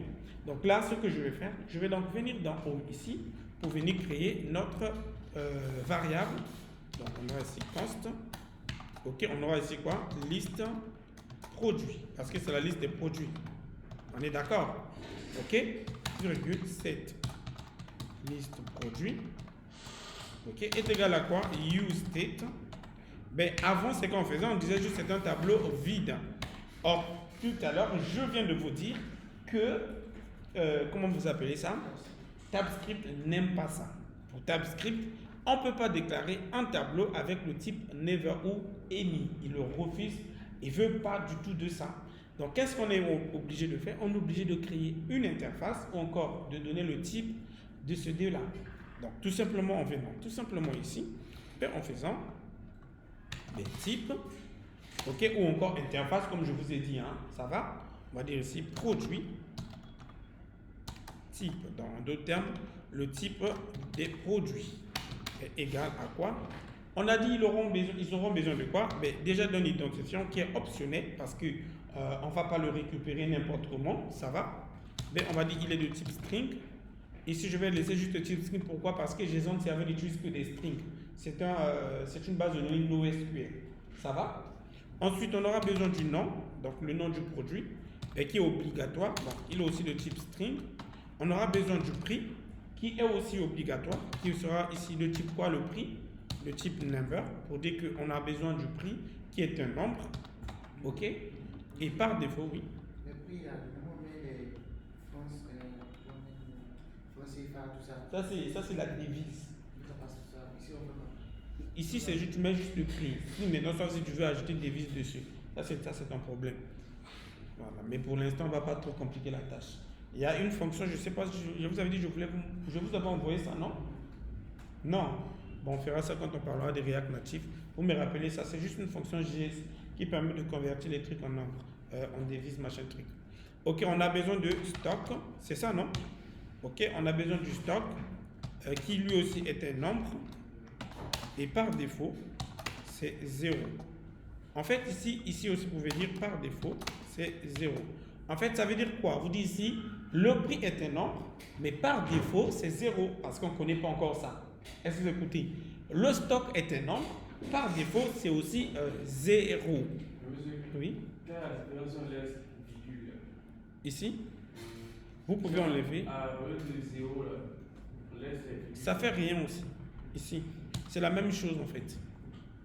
Ça fait absolument rien. Même les virgules dans les typages, vous pouvez même un point virgule, ça passe aussi. Voilà, vous allez voir dans beaucoup de cas, d'autres mettent point virgule comme ça. C'est la même chose. Mais seulement dans le mot type ici. Ou interface, pas dans l'objet. L'objet c'est virgule. Ça va?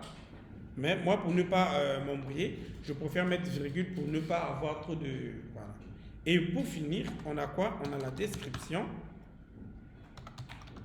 qui est par contre optionnelle et je dis string. Alors ici, pourquoi je mets la description optionnelle? Mais tout simplement parce que ça ne s'affiche pas dans notre tableau. En fait, ça va s'afficher quand on ira dans la page détail ou quand on ajoute le produit. Mais dans ce tableau-là, on n'a pas mis la description en question ici. Est-ce que vous comprenez? Donc, ce qui veut dire que quand le tableau va vouloir afficher les produits, si on ne met pas description comme optionnel, il va nous obliger d'ajouter la propriété description. Est-ce que vous comprenez? Ou encore le champ description. C'est pourquoi je dis, écoute, tu es optionnel. Donc, tu peux ou ne pas apparaître quelque part. On est d'accord? Ou encore, un produit peut ou ne pas avoir une description. Alors, là, regardez les amis, je viens de créer donc le type de ça. Et là, je peux tout simplement maintenant dans useState pour lui dire, écoute, tu es de type produit type. Et tu es un tableau. En d'autres termes, liste produit attend les éléments de type produit type. Ça veut dire attend toutes ces propriétés que nous venons de mettre. Est-ce que vous écoutez maintenant? Ça va? Ça va pour tout le monde? Ok. Donc, vous voyez que dans mon truc ici, je n'ai mis que deux variables, deux propriétés optionnelles. Il y a l'identifiant et la description.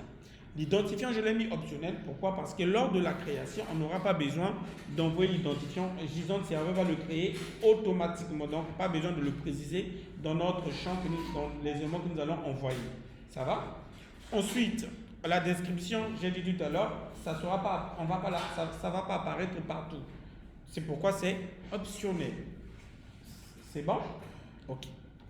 Maintenant, une fois que j'ai déclaré ici, j'aurai un petit souci. C'est quoi le petit souci? Ben, c'est que regardez, dans ajout produit ici, j'aurai besoin des mêmes propriétés. Dans table produit ici, j'aurai besoin de ces propriétés-là. Est-ce que vous écoutez? Alors là, ça devient un problème pour moi. Alors, comment résoudre ce problème? Ce que les devs font, ben, type produit là, au lieu de le mettre directement dans le composant home, je vais donc l'enlever ici. Donc, au niveau donc d'ici dans source, je vais créer donc un dossier que je vais simplement appeler type. Et à l'intérieur, je vais créer donc un fichier de type index.ts. En fait, je crée ça pour dire tous mes types, c'est ici que je viens venir les déposer. Et partout où j'aurai besoin donc d'utiliser le typage en question, je ferai qu'appel. Est-ce que vous écoutez? C'est bon? Okay. Ça me permet de regrouper tous mes types en un seul endroit. Et là, je peux coller comme ça, mais attention, en ajoutant le mot export. Pour dire que j'exporte ce type partout où j'en aurai besoin. Et donc, désormais, tous les types dont vous aurez besoin, vous allez venir le mettre ici. Et partout où vous aurez besoin, vous allez faire juste des appels. Ça va? Ok. Et là, maintenant, donc, dans Home ici, on va donc dire, on va faire l'import de ça. Et là, vous voyez que je fais l'import de quoi? Dans le type, dans le dossier type. Est-ce que vous suivez? Ça va? Ok. Ok. Donc là, regardez. Donc, je viens bien de typer mon truc. Maintenant, ce qui me reste, c'est de pouvoir donc commencer à faire quoi? Ben, c'est de pouvoir commencer à travailler. Donc déjà, dans ajout produit ici, il a besoin des propriétés. Donc, il a besoin de quoi comme props? Ben, il a besoin de liste produit. Donc, on va le mettre ici. Je fais du copier-coller. Ça, c'est quoi? Donc, il a besoin de liste produit. C'est ça, non? Qui sera aussi égal à la même chose. Et il a aussi besoin de cette liste produit pour pouvoir faire la mise à jour une fois qu'il a ajouté un produit. Voilà. Ok. Alors, regardez, là, c'est sélectionné. Hein. Déjà, TypeScript, lui, ça, c'est le champion, on a dit tout à l'heure. Il me dit, liste produit, c'est un produit type, cette liste produit, dispatch, machin, machin, truc, is not assignable, machin, truc. Oui, c'est normal, on ne l'a pas encore défini de l'autre côté. Donc, on va donc faire copie. Et là, je vais venir donc dans ajout produit pour ajouter mes typages. Là, je les ajoute ici. Attention, ils n'ont pas besoin de ça. Ça aussi, ils n'ont pas besoin de ça. Alors là, vous allez voir un problème. C'est ce que j'aime avec TypeScript. Il commence par, déjà il n'y a pas de virgule, merci. Il commence par souligner tout en rouge, pas en jaune. En jaune, c'est quand c'est pas utilisé, mais ici en rouge.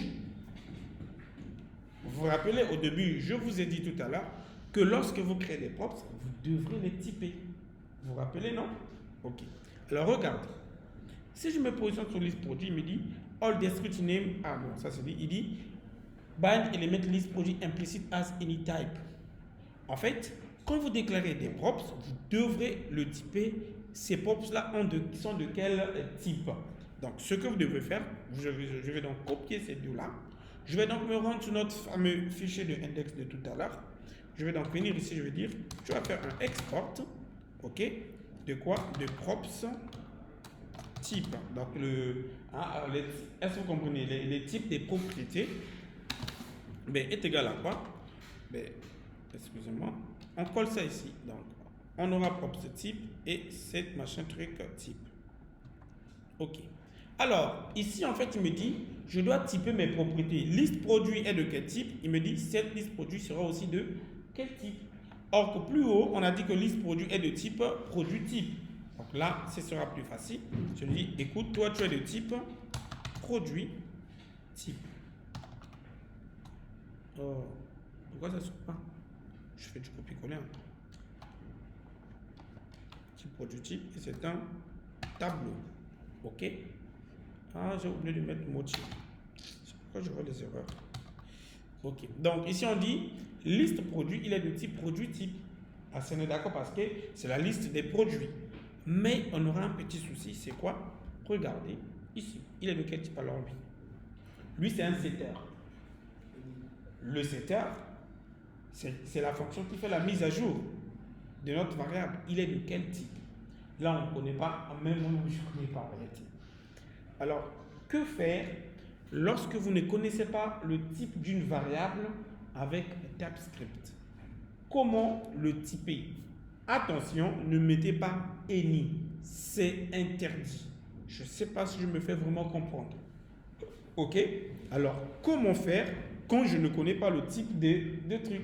Alors, rien de plus grave. Je vais me poser la question.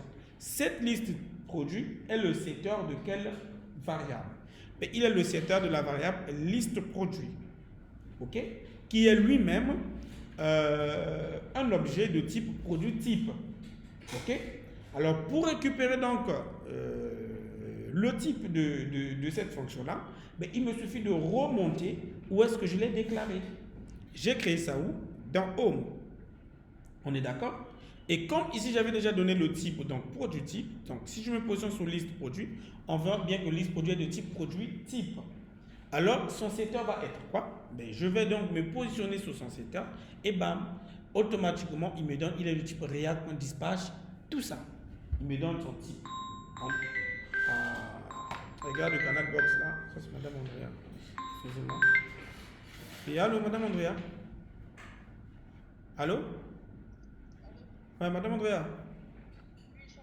Ouais. D'accord.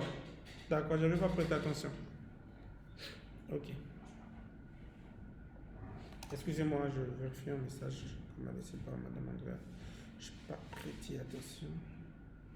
Oups.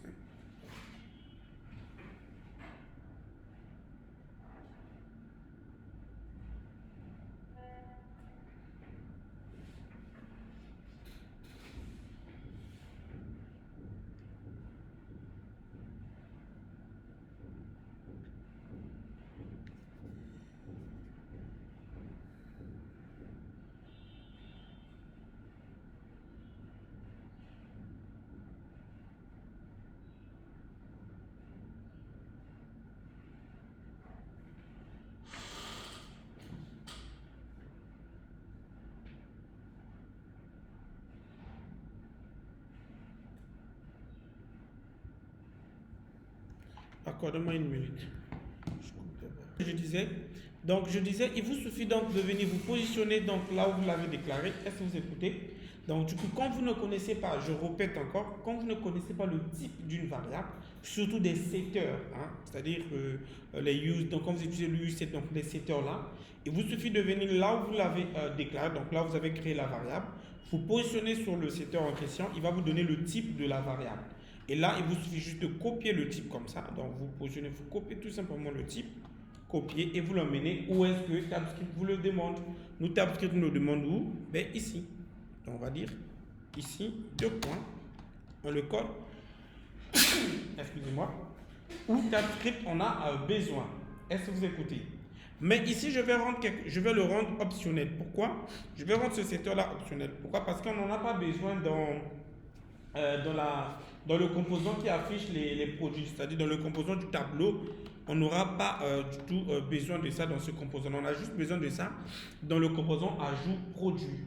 Est-ce que vous écoutez? Est-ce que vous écoutez? C'est pourquoi je dis, ben, écoute, toi, je te rends optionnel. Mais tu es de type React, Dispatch, machin, truc. Ça va? Vous comprenez? Ok. Donc là, vous voyez que je viens de typer mon truc. Là, vous voyez qu'on n'a plus d'erreur. Si je viens sur ajout produit ici, je vais maintenant dire, écoute, toi, ici, je ne vais pas mettre 2 points ici, mais 2 points plutôt après les accolades. Il est de type, on appelle ça comment déjà? De type props type. Ok, donc vous voyez que là, qu'est-ce que je fais? Je l'appelle ici, là maintenant, regardez, quand je viens ici, on n'a plus de problème si ce n'est pas utilisé. Est-ce que vous comprenez? Donc pourquoi? Parce qu'il voit bien qu'on a liste produit, on a machin truc produit, plus d'erreurs. Et là, je peux donc faire pareil. Ok, et puis pareil ici on n'a que besoin d'un seul élément. Ici, c'est liste produit. C'est ça, non? Là. Je vais copier. On va aller donc dans table produit. On va donc importer tout simplement table produit. On va dire il est de type props type. Voilà, il va récupérer les types de l'autre côté. On est d'accord? Ça va? Ok. Et là, avant d'aller de faire l'ajout d'un produit machin truc, je vais d'abord faire, au cas où on a fini, on affiche directement ici. Donc, tout simplement, c'est qu'on fait pour pouvoir afficher. Hein, là, on a notre élément ici. Ici, tout simplement, on a notre déstructuration pour dire liste tâche produit. Si c'est .length ok, est supérieur à 0, ça va. Alors, qu'est-ce que nous voulons que tu puisses faire? Dans le cas contraire, tu vas donc afficher celui-ci. Donc, dans le cas où il n'y a pas encore d'éléments dans le produit. Mais je vois ici, il y a liste produit, on ne demande pas d'abord s'il existe. Tu peux le faire même. C'est la même chose. Tu peux dire liste produit si ça existe. Et ça dépend de toi. C'est moi qui ai voulu aller plus rapide. Ça va? Et là, si ça existe, ben, ce que tu vas faire, mon cher, tu vas mettre être mappé. Donc, on aura ici liste produit, .map. C'est ça, non?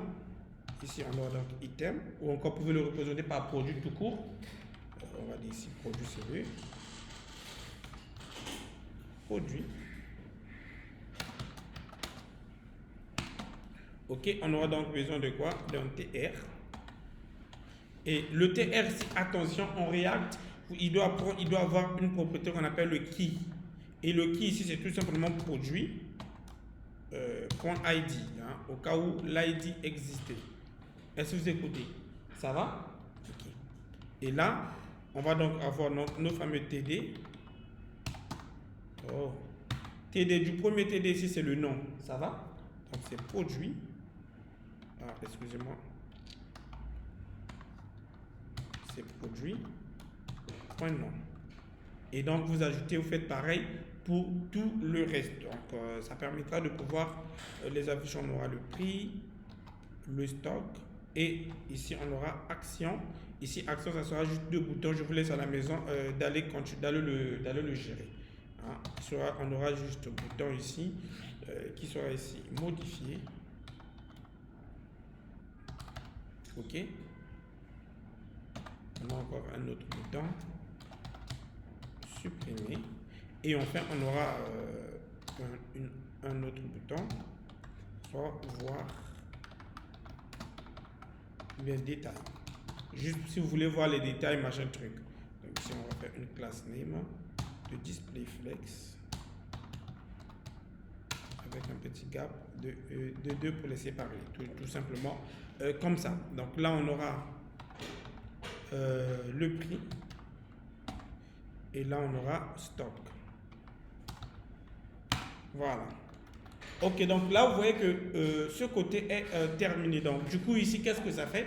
Vous voyez que ici grâce avec TypeScript, du coup je définis le type de liste produit qui se trouve bien sûr dans le propre type ici.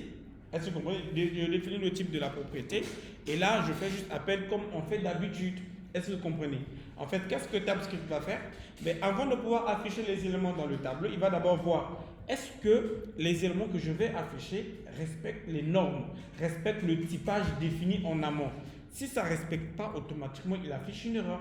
Donc, du coup, au lieu d'avoir un bug au niveau du navigateur, vous avez un bug depuis le code.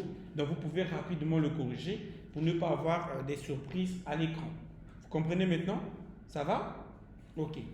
Maintenant, au niveau donc, de ajout produit ici aussi, je ne vais pas me tracasser en tout cas la tête.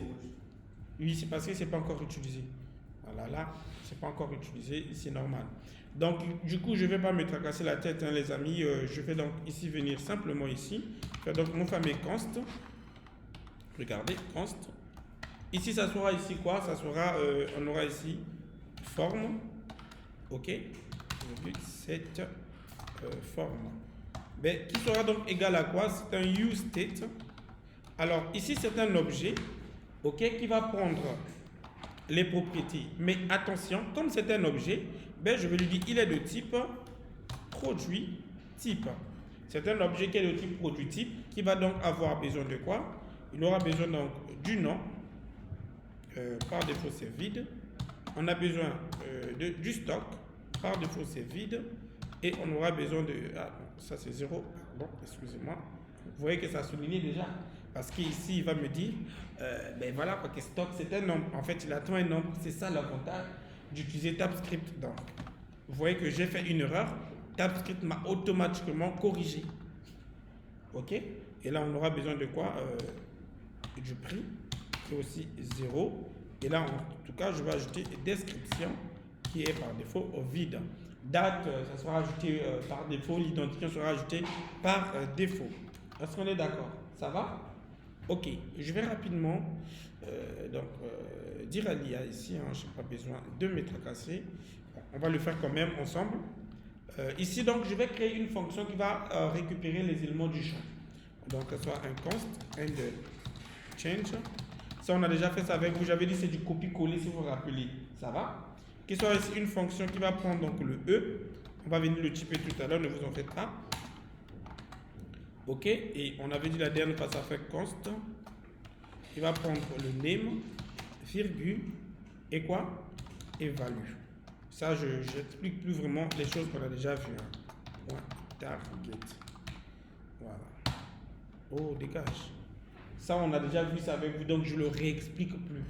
Est-ce que vous m'écoutez? OK. Donc là, on aura donc cette forme. Cette forme soit égale à preview et là 3 points de prev virgule name de point value. Ok, il y a quoi même? Ah non, j'ai oublié une chose.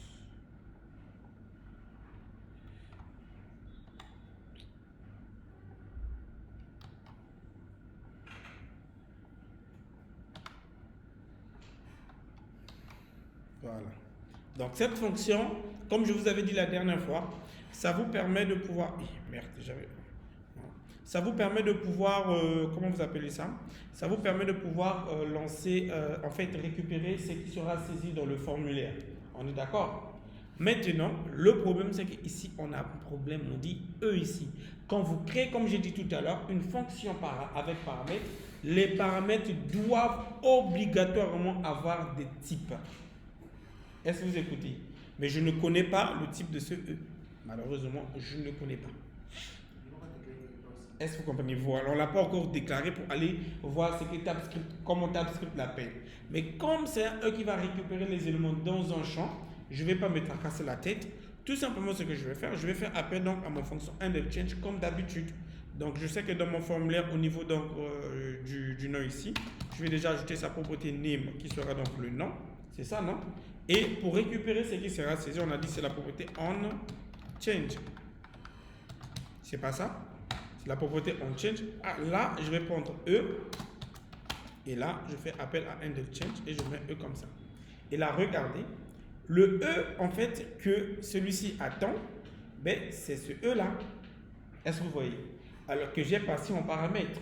Alors, si je me positionne donc sur ce E, React me donne, TypeScript me donne son type, me dit il est de type React, machin, truc. Comme on a fait tout à l'heure, je copie. Vous voyez, il me suffit d'aller là où j'ai déclaré la variable. TypeScript me donne son type que je vais copier et je le colle où on me demande de le coller. Donc ici, c'est tout. Donc là, vous voyez que E n'a plus de soulignement. Pourquoi? Parce que ça a bien eu le typage qu'il faut. On est d'accord? Ok. Ensuite, ce que j'aurai à faire, c'est de copier maintenant sur cette onChange partout. Faire du copie. Là aussi, on a le name. Ici, le name, c'est quoi? C'est le prénom. Okay. Et je colle. Et je fais pareil partout. Le name, c'est stock. Et je fais coller partout. Et ici, on a description. Dans le texte, c'est horaire. Alors là, ça aurait un problème, vous allez voir. Donc, déjà, name. On appelait ça quoi déjà? Description. Et là, je colle. On a un problème. Regardez, ce E ici, encore une rouge. Alors, on va voir que dit TypeScript de ce rouge-là. Regardez, je vais me positionner, on me dit quoi? Argument of type, change, machin truc, is not assignable to type, etc. En fait, qu'est-ce qui se passe? Ici, ce sont des champs input. Mais là, c'est un champ de type text area. Donc, les types ont changé. Du coup, plus haut, j'ai dit que E était de type HTML input élément, en fait. Et non de type text area. Est-ce que vous comprenez? Il a automatiquement changé. Mais or qu'il s'avère que ici, je ne vais pas créer plusieurs E. Donc, je dois simplement descendre un peu plus bas pour lui dire, OK, écoute, alors donne-moi le type de ce E-là. Je vais me positionner ici. Je copie donc le nouveau type, qui est de type, vous voyez, HTML text area élément. Je le copie. Oh, viens ici, toi. Je vais simplement le copier. OK. Je le copie. Ensuite, je vais venir donc au niveau de E ici. Donc là où j'ai déclaré E. Comme c'est un type, j'ai dit tout à l'heure, je vais faire ou, dans un seul trait, ça.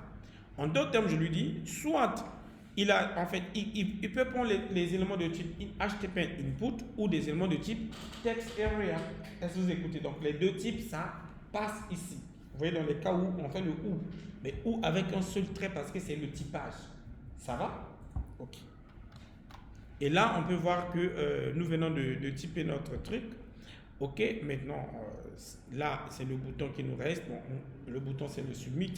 Donc, ici, ce qui nous reste, c'est de créer maintenant la fonction qui va donc pouvoir ajouter les produits dans la DB. C'est tout. On est d'accord? Ok. Et là, on va simplement faire const. Puis, on va finir par la const. Ok. Submit. Forme. Ben, il va prendre E. Comme il va aller sur la DB, c'est une fonction de type asynchrone. Ok, il va déjà voir le try catch. Ne vous en faites pas encore une fois. On va venir console.log. Je précise encore une fois ici que console.log n'est affiché que quand vous êtes en train de développer. En production, vous enlevez les console.log. Est-ce que vous écoutez? Vous pouvez utiliser des librairies comme Sentry pour pouvoir voir les consoles au niveau de Sentry là-bas, mais ne le faites pas côté front-end comme ça, c'est pas bon. Vous exposez votre produit à des risques. Ok, erreur. Il va juste nous afficher l'erreur. Et là, on fera le truc. Alors là, je vois une chose. Excusez, peut-être c'est encore Madame Andrea. Sans fatigue. Ok. On a dit 14 heures, non? On a fini, on finit juste et puis on va aller à la maison. Ok? L'objectif, c'est de vous montrer TypeScript. Parce que le cours est fini. Je ne vais pas y revenir encore. Ok.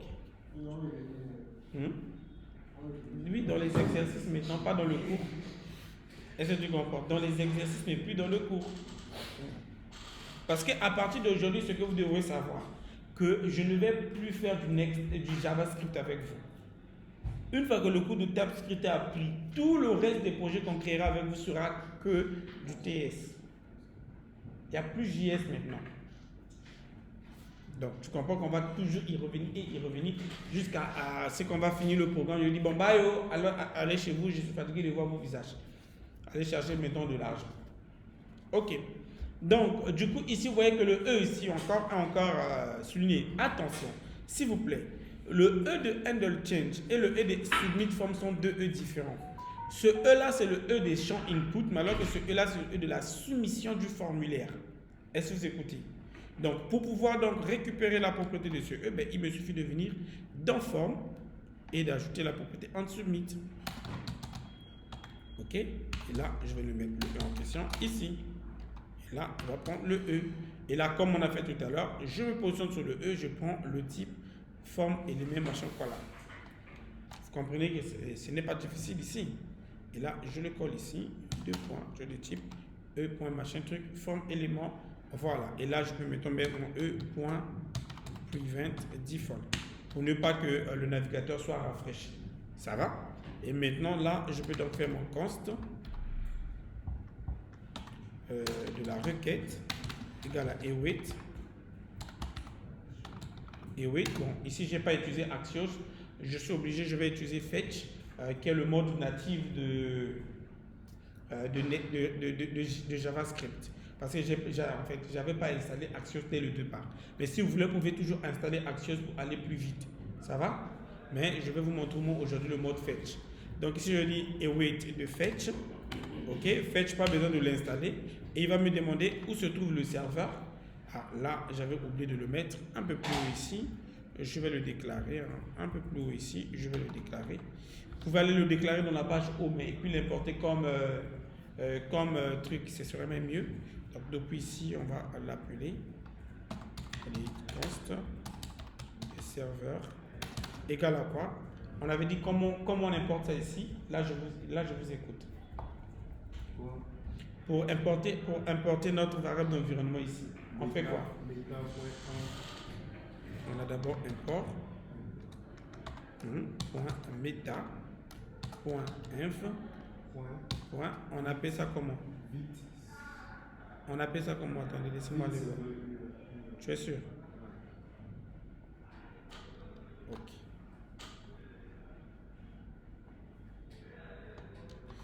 Ok.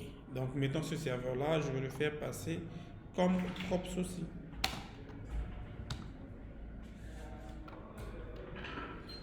Et quand vous faites passer quelque chose comme propre, vous devrez aller automatiquement l'ajouter dans la liste des propriétés d'ici.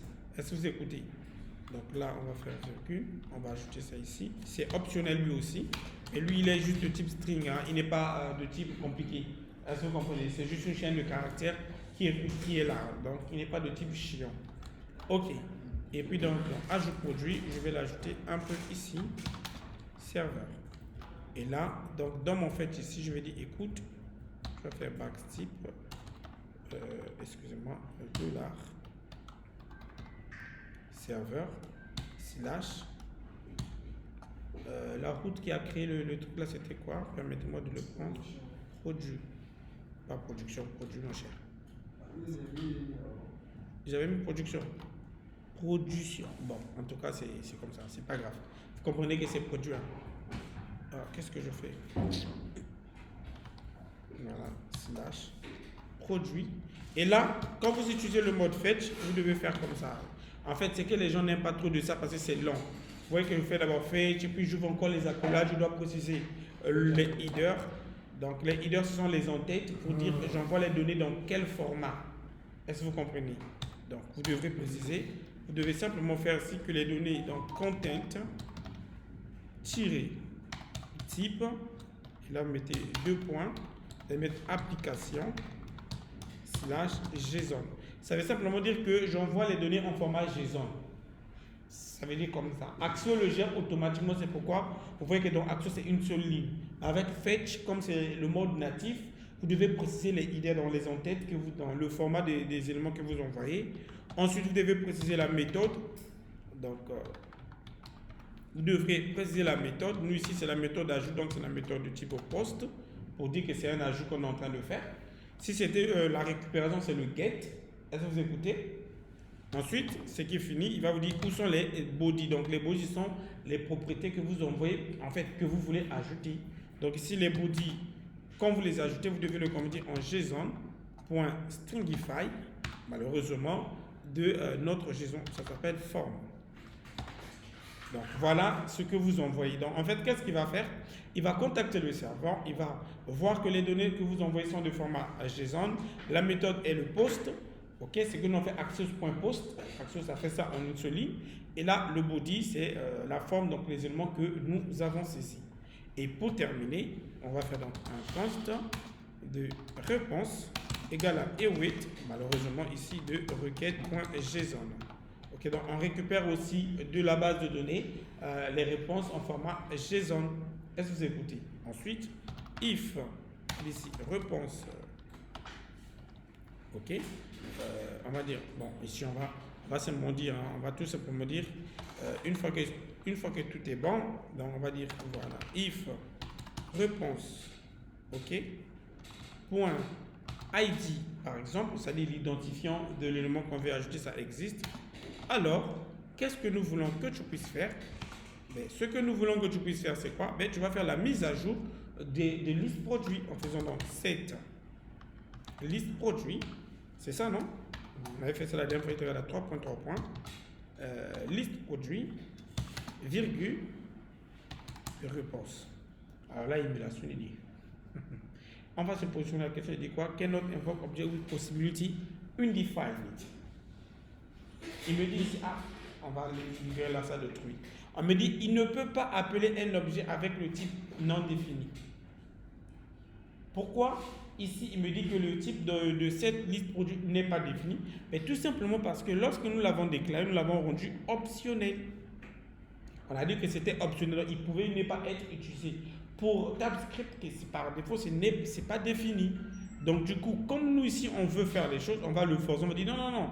Vous allez ajouter le point d'exclamation pour dire que c'est bien défini. En fait, ce que nous voulons est bien défini. Est-ce que vous écoutez? C'est pourquoi vous voulez ajouter point d'exclamation devant pour dire que c'est bien défini. Voilà ce qu'il fallait faire. Voilà TypeScript. Et puis vous pouvez maintenant tester pour voir si ça marche ou si ça ne marche pas. On peut tester alors. Ça va? Okay. Et puis les propriétaires de la salle sont venus. On va libérer leur salle. Alors, je vais donc ici ajouter un produit. N'importe quoi. Le blanc, le prix 2500, stock par exemple 2. Description, mettre n'importe quoi, ajouter, et là regardez, on peut bien voir que ça a été bel et bien ajouté.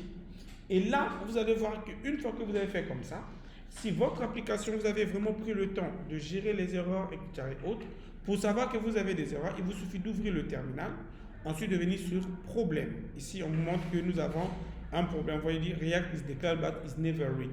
Je vais simplement cliquer et aller enlever là où on me le parle. Pour éviter que pendant que je vais faire mon importation, je puisse avoir ce problème encore. Donc, une fois que vous avez fait comme ça, vous voyez que vous avez zéro problème au niveau de TypeScript. Ça veut simplement dire que votre application, quand vous allez le publier, ça sera pro. Est-ce que vous avez maintenant compris ici? Ça va? Je sais que c'est un premier jour, c'est un peu difficile à suivre, ok? Mais vous aurez la vidéo. Allez refaire ça à la maison, s'il vous plaît. Comme je l'ai dit, à partir d'aujourd'hui, notre cours va se baser sur TypeScript. Parce que c'est ce que vous irez faire en entreprise. En entreprise, on ne fait plus du JS, on fait que du TypeScript aujourd'hui. Parce que c'est devenu le standard pour éviter les problèmes de build. Ok? Ça va?